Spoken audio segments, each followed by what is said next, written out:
In the first decade, the average bachelor's degree has a negative return of investment of 4.09%. Hey y'all, my name is John Mitchell. I'm a certified financial coach. The purpose of this YouTube video and this YouTube channel is to teach you how to achieve financial freedom. On this YouTube channel, you'll see my baby, my dogs, and my wife in my YouTube shorts, and watch as we go through our everyday life with our financial successes and on occasion failures. In my long form content and videos like these, I show you, or we dive into deeper financial concepts so we can improve our financial understanding and make great choices with our budget, stocks, and many other things like that. In today's YouTube video, we're going to be discussing, is college worth it? Now, to get things started, my background, I went to college. I did 4.5 years at Virginia Tech. As far as paying for college, about half of it was paid by the Army. I was on scholarship. And then my parents covered the other almost half of college as well. My degree was in construction management and was pretty immaterial as far as my job after college, since I did join the Army. It was actually pretty much degree immaterial. They didn't really care what the degree was. As long as I had a degree, I could commission into the United States Army as an officer. Now, if we're going to evaluate this investment properly, we should evaluate it like we do other investments, like real estate and stocks, which is by the numbers. Our numbers today will be coming from educationaldata.org. In this, I found a bunch of statistics related to college degrees, varying from all your STEM to political science, history. It's all in there. So that will be the foundation for our analysis today. Into the website, if we start on this page here, which is college degree return on investment, I wanted to highlight a couple statistics as we begin to analyze college as an investment. So like I said at the very beginning of this video, in the first decade, an average bachelor's degree has a negative return on investment of 4.09%. Now again, it's an average. There's plethoras of degrees in there that lead to this average, but it's still something to think about. If we look at the next one, the projected starting salary for someone with a bachelor's degree in 2025 is, we'll say, almost $70,000. Adding to that, the initial investment, if you will, for a typical bachelor's degree is, we'll say, $250,000 or $250,000.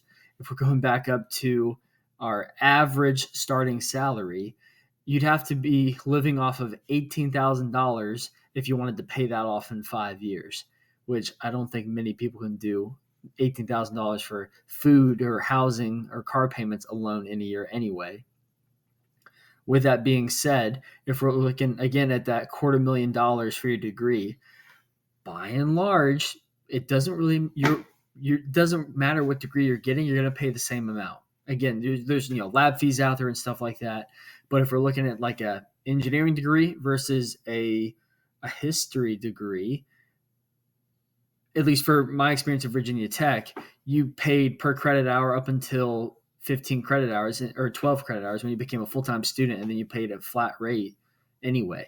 So if you're trying to finish your degree in 4 years, you'll probably be taking about the same number of credit hours. I know there were small variances, but we're talking 10 to 20 credits maybe. And I know you need like 110 to 130 credit hours to graduate. So with that in mind, you're essentially paying the same amount of money for your degree at a 4-year institution, regardless of what degree you get. Going back earlier, like we said, the average salary, for a history teacher in a high school versus a engineer working on a construction project, more than likely is probably going to be very different. I have a friend that does construction in Northern Virginia, and I know he makes a lot more than a history teacher in the same geographical region that he works in. So it's also something to consider.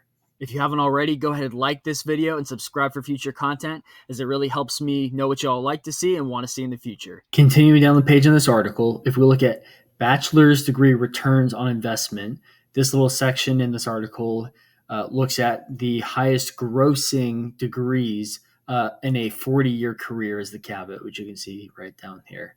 Our first three are computer engineering, electrical engineering, and chemical engineering, followed by that's computer and information sciences.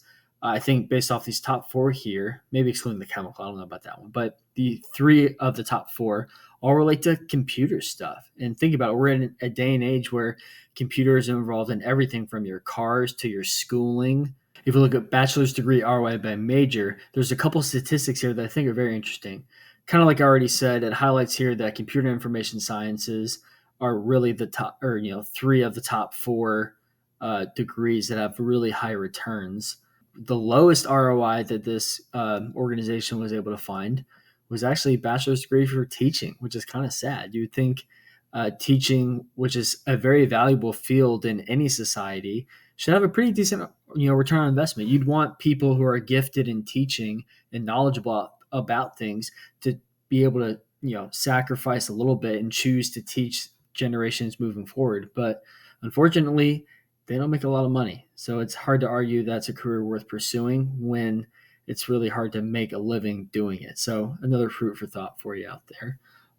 Other lower grossing jobs include, there it is, liberal arts and humanities, and then family and consumer sciences, which, again, if we look at where the money is, it's in computers and computer chips and stuff like that. There's no money in these jobs. It's not that they can't necessarily be helpful things, but if we're looking at college as a financial investment, which we are today, these jobs would not be statistically advantageous to you to choose if you're also going to pay for college.